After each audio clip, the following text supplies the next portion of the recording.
Assalamualaikum warahmatullahi wabarakatuh. Innal hamdalillah wassalatu wassalamu ala Rasulillah wa ala alihi washabbihi wa man walah. Asyhadu an la ilaha illallah wahdahu la syarikalah wa asyhadu anna Muhammadan abduhu wa rasuluh. Allahumma shalli wa sallim wa barik ala nabiyyina Muhammad wa ala ali Muhammad.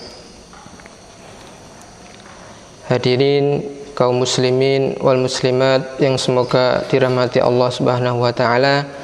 Alhamdulillah, dengan izin Allah kita malam ini bisa berkumpul di majlis yang mubarakah insyaallah, yakni untuk menambah keilmuan agama yang Allah berikan janjinya. Barang siapa yang menuntut ilmu, maka Allah mudahkan jalannya menuju surga. Salawat serta salam semoga tercurah pada Nabi kita, junjungan Rasulullah Sallallahu Alaihi Wasallam, kepada para sahabat, kepada para tabi'in, para keluarga dan para umat yang selalu mengikuti jalan-jalan yang disyariatkan oleh Rasulullah Sallallahu Alaihi Wasallam. Jamaah kaum muslimin yang dimuliakan Allah, ada sebuah hadis dari Rasulullah Sallallahu Alaihi Wasallam, yakni wa man salaka tariqan yaltamisu fihi ilman sahalallahu lahu bihi tariqan ilal jannah, yang artinya siapa yang menempuh jalan untuk mencari ilmu, maka Allah akan mudahkan baginya jalan menuju surga. Hadis riwayat Muslim. Hadis demikian memiliki makna empat yang disebutkan oleh Al-Imam Ibnu Rajab Al-Hambali. Yang pertama, yakni dengan menuntut ilmu Allah akan mudahkan masuk ke surga secara umum. Kemudian yang kedua, memiliki makna bahwasanya dengan mencari ilmu Allah berikan hidayah kepadanya supaya orang tersebut atau hamba Allah tersebut bisa masuk ke dalam surga. Kemudian yang ketiga, menuntut ilmu syar'i atau ilmu din agama bisa mengantarkan kepada ilmu yang lainnya, sehingga seorang hamba tersebut bisa masuk dalam surga melalui ilmu yang diamalkan selain yang dicari tersebut. Kemudian yang selanjutnya, perkataan sebagian ulama, kenapa tadi yang disampaikan ilmu yang satu bisa menghantarkan ilmu yang lain, yakni man amila bima alima awrathahullahu ilma ma lam ya'lam. Jadi siapa yang mengamalkan suatu ilmu yang telah ia ilmui atau ia ketahui, maka Allah akan mewarisinya ilmu yang tidak ia ketahui. Ya, jadi ilmu yang satu ketika menuntut ilmu bisa mengantarkan mendapatkan ilmu yang lain, sebagaimana perkataan ulama tersebut, sehingga bisa menghantarkan dirinya, memudahkan untuk masuk ke dalam surga. Allah juga berfirman, yakni wa yazidullahu alladzina ihtadaw huda, dan Allah akan menambahkan petunjuk kepada mereka yang telah mendapatkan petunjuk. Al-Quran surah Maryam. Kemudian makna yang keempat, dengan ilmu Allah akan memudahkan jalan nyata menuju surga, yaitu saat melewati sirat ketika nanti di yaumul akhir. Ya, dari keempat ini disimpulkan bahwasanya Al-Imam Ibnu Rajab Al-Hambali sampai-sampai beliau menyimpulkan menuntut ilmu adalah jalan paling ringkas menuju surga. Hal ini disampaikan dalam kitab Jami' al-Ulum wal Hikam. Jamaah rahimakumullah, Semoga dengan ilmu agama kita semua dimudahkan untuk masuk ke surganya Allah Tabaraka wa Ta'ala, yang Allah mudahkan untuk memasukinya. Amin ya rabbal alamin. Kaum muslimin wal muslimah rahimakumullah, banyak kita telah ketahui ya, kita ketahui mungkin dari ceramah, dari pengajian, dari kajian online ataupun yang lainnya, keutamaan-keutamaan yakni bulan Ramadan sangatlah banyak sekali. Tidak bisa kita sebutkan ya satu persatu keutamaan tersebut. Yakni dengan mengetahui banyak keutamaan-keutamaan bulan Ramadan ini, maka apa yang sudah kita kerjakan, apa yang sudah kita lakukan, ya kita kembali flashback, introspeksi ke diri kita masing-masing. Jamaah rahimakumullah, ya bagaimana kita menyambut atau mengisi waktu-waktu kita selama Ramadan. Ya, mungkin dari kita ada yang masih bingung ataupun belum tahu ataupun tidak tahu sama sekali apa yang harus kita lakukan ketika telah masuk bulan Ramadan. Ada yang sekedar tahu bulan Ramadan yakni wajib puasa, malam salat tarawih, atau hanya sekedar mengetahui bahwasanya Ramadan nanti ada lebaran ya, seperti itu. Jadi mungkin bermacam-macam dari kita mengetahui apa sebenarnya Ramadan tersebut. Sedikit saya mengangkat tema yakni 24 jam bersama Ramadan.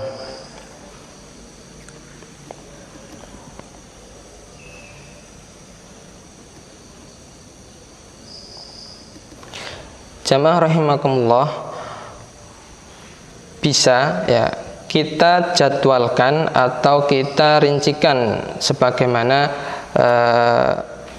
ada poin-poin yang bisa kita kerjakan, memudahkan kita dalam menjalankan poin dari ketika bangun tidur sampai menjelang tidur.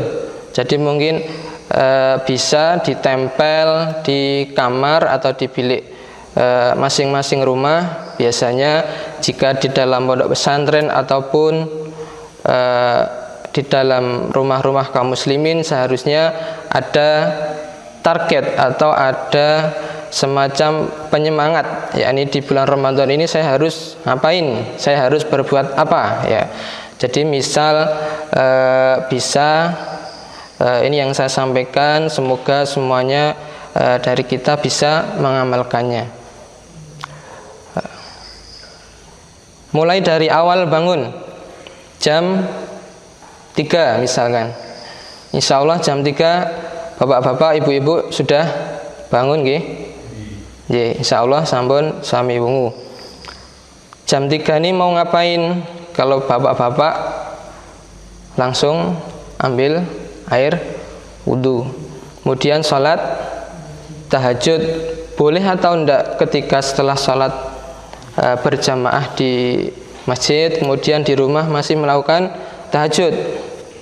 Insya Allah sebagian ulama membolehkan, sebagian ulama tidak membolehkan. Jadi bisa setelah sholat witir, seharusnya tidak ada witir setelah tidak ada sholat setelah witir ya, tapi sebagian ulama membolehkan tahajud setelah witir ya. Kemudian kalau ibu-ibu mungkin mulai masak setelah masak mungkin bisa dilanjut dengan sholat tahajud juga. Kemudian dari jam 3 pagi misalkan kita targetkan sholat tahajud berapa rakaat, misalkan ada tambahan ya 4 rakaat, 2 kali salam, kemudian ditambah lagi menjadi 8 atau 10 rakaat semampu kita ya, semampu masing-masing dari kaum muslimin. Kemudian setelah tahajud apa yang bisa dilakukan? Memperbanyak istighfar, ya, sebagaimana firman Allah Ta'ala, as-sabirina was-sadiqina wal-qanitina wal-munfiqin wal-mustaghfirina bil ashar. Jadi orang-orang yang berdoa, ya Tuhan kami, sesungguhnya kami telah beriman, maka ampunilah dosa-dosa kami dan peliharalah kami dari siksa neraka, yaitu orang-orang yang sabar, yang benar, yang tetap taat dan menafkahkan hartanya di jalan Allah, dan yang memohon ampun di waktu sahur. Ya, jadi dalil ini dijadikan sebagai dasar. Jadi waktu sahur adalah waktu yang tepat untuk memperbanyak istighfar. Kemudian setelah memperbanyak istighfar ketika waktu sahur, bisa makan sahur, karena makan sahur memiliki banyak keberkahan, ya. Dan sunnahnya waktu makan sahur biasanya yang terjadi di kalangan masyarakat adalah jam 3:30 sudah makan, sudah sahur biasanya. Setelah itu barangkali ada yang bahkan tidur kembali sampai bablas subuh 5:30 misalkan. Ya, kita berlindung dari hal demikian. Yang benar adalah yakni ketika setelah beristighfar, ya, sudah salat tahajud, beristighfar, kemudian bisa dilanjut dengan makan sahur mendekati waktu fajar atau waktu subuh. Jadi Rasulullah ketika sahur sepanjang semisal kita menit itu sekitar 15 menit sebelum waktu adzan subuh. Jadi bukan waktu imsak, ya. Waktu imsak itu sebenarnya hanya menahan dari makan, tapi Rasulullah yang dipraktekkan adalah makan, ya, sebelum waktu fajar adzan subuh itu sekitar membaca 50 ayat. Ya, 50 ayat kalau kita menit 10 sampai 15 menit. Ya. Coba dipraktekkan, nanti makan jam 3, 3:30 sama menjelang waktu subuh, nanti enak yang mana? Ya. Jadi perut akan terasa nyaman, ya, karena memang sesuai kesehatan. Saya pernah baca itu, jadi ketika waktu organ bekerja itu sekitar 1/3 malam yang akhir. Ya, jadi kalau masih malam itu masih belum maksimal, ya. Kemudian setelah sahur, kemudian bisa dilanjutkan ke masjid sholat subuh berjamaah, ya. Keutamaan ketika sholat fajar ini sangatlah banyak, ya. Sebagaimana ada sholat 2 rakaat sebelum fajar, ya.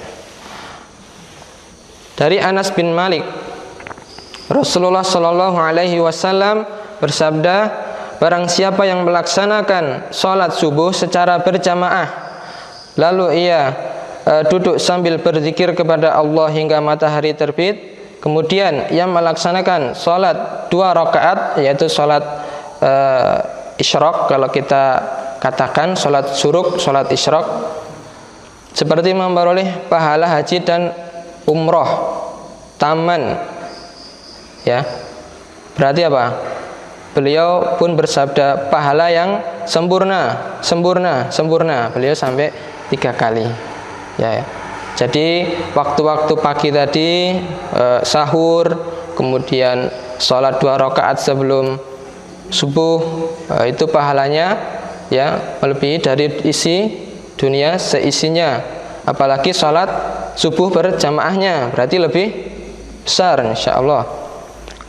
Ya, setelah subuh tadi adalah berzikir, ya, memperbanyak zikir ketika setelah sholat subuh. Bisa membaca Al-Quran, ya, duduk di masjid sampai menunggu waktu syuruk, pahalanya sebagaimana tadi haji dan umroh tambah sempurna 3 kali, sempurna ya. Jadi kita yang belum bisa naik haji, belum bisa umroh, bisa melakukan demikian. Apalagi kita setelah sholat subuh bulan Ramadan ini terasa sangat berat sekali matanya ketika melek-lekkan itu sangat berat sekali. Makanya pahalanya juga insya Allah sebanding dengan pahala haji dan umroh. Kemudian ketika berdiam, yaitu tadi bisa dirancang atau kita targetkan membaca Al-Quran 1 juz ya. Jadi yang punya target dalam waktu 1 bulan Ramadan ini khatam 2 kali khatam, ya bisa dipraktekkan ba'da subuh membaca 1 juz atau setengah juz ya. Jangan lupa zikir pagi ya, sebagaimana yang sudah diajarkan Rasulullah. Jamaah rahimakumullah, setelah sholat tadi, setelah zikir kemudian membaca Al-Quran, menunggu waktu isyraq atau syuruk ya. Kalau kita sekarang sekitar jam 5.45 ya, jadi waktu syuruk, waktu terbit matahari. Jadi sholat syuruk setelah itu, jadi sekitar 15 menit sampai 20 menit setelah matahari terbit, sholat 2 rakaat yang pahalanya tadi disebutkan ya, sebanding dengan pahala haji dan umroh. Kemudian bagi para pekerja ya, ini berarti nanti sekitar jam 6:30 sudah selesai ya, kegiatan di masjid sudah selesai, kemudian pulang ke rumah masing-masing. Bagi yang bekerja berarti tinggal istirahat, siap-siap keberangkatan ke kantor misalkan atau ke tempat kerja ya. Sebelum berangkat bisa lakukan sholat duha. Sholat duha berapa? 4 rakaat ya. Keutamaannya apa sholat duha? Sebagaimana yang disampaikan Rasulullah, bersedekah melalui sendi ya. Jadi bukan sholat duha itu supaya memperlancar rezeki ya. Jadi kalau sholat duha untuk memperlancar rezeki berarti tujuannya adalah dunia, bukan itu tujuannya ya. Jadi tujuannya adalah bersedekah.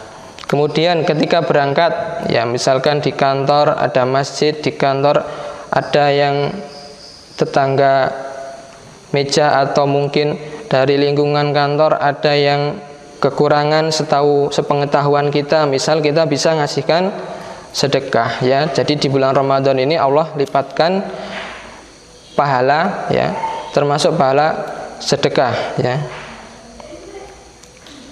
Ya, itu ketika berada di kantor. Jadi tidak menghalangi ya, puasa tidak menghalangi seorang itu untuk bekerja. Justru dengan bekerja sesuaikan niat ya.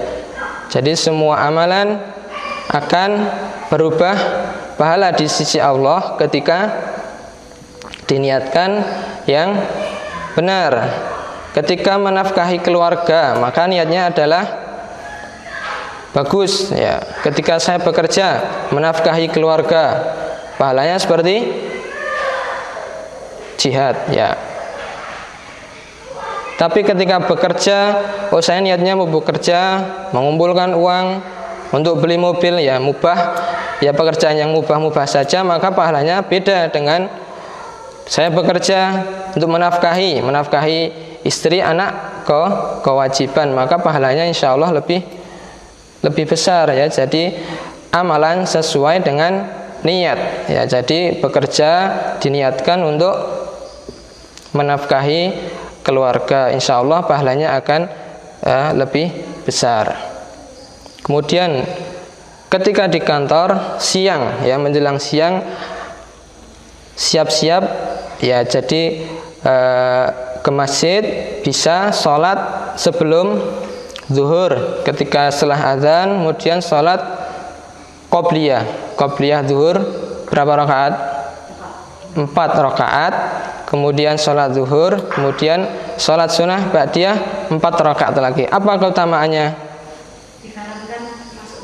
Masya Allah ya, barang siapa menjaga sholat ya, tapi harus dijaga istiqomah, menjaga sholat 4 rakaat sebelum zuhur dan 4 rakaat sesudahnya, maka Allah mengharamkan neraka baginya. Hadis riwayat Tirmizi dan hadis ini hadis sahih ya. Ya, di sini menunjukkan bahwasanya mengerjakan sholat 4 rakaat sebelum dan sesudah zuhur keutamaan bagi yang selalu merutinkannya. Ya, semoga kita semua bisa merutinkan hal tersebut. Amin.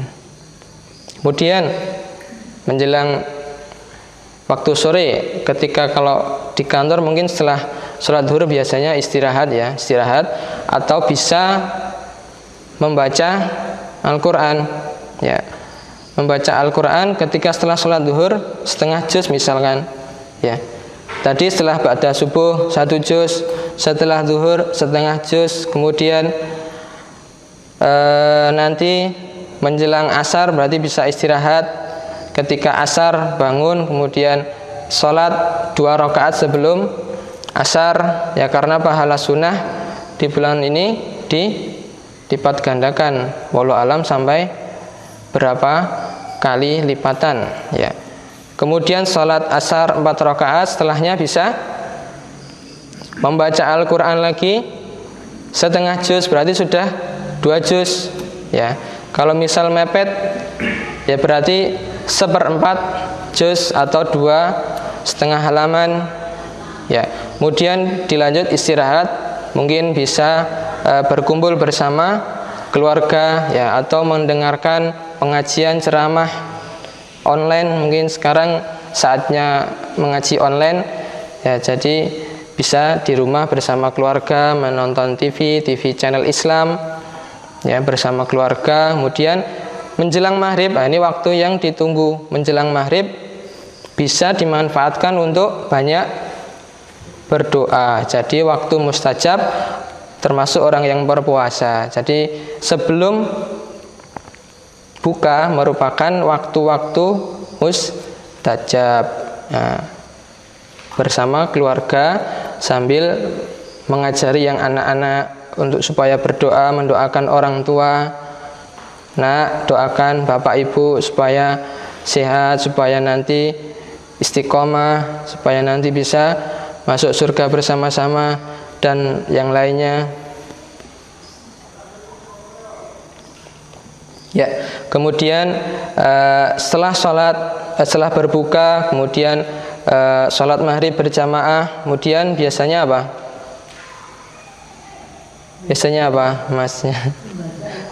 Ya, biasanya membaca Al-Quran. Alhamdulillah kalau membaca Al-Quran, tapi biasanya istirahat sejenak setelah selesai sholat maghrib, bisa sholat ba'diyah maghrib, kemudian istirahat sejenak, istirahat tidak tidur ya, istirahat di sofa atau di teras seperti itu.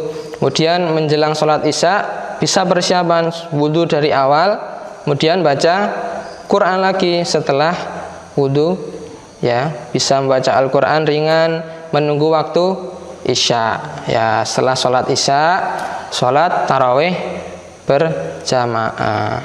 Dan keutamaan sholat tarawih sudah kita ketahui, bahwasanya dengan niatan mengharap Allah semata ya, dosa-dosa yang telah lalu diampuni ya, yakni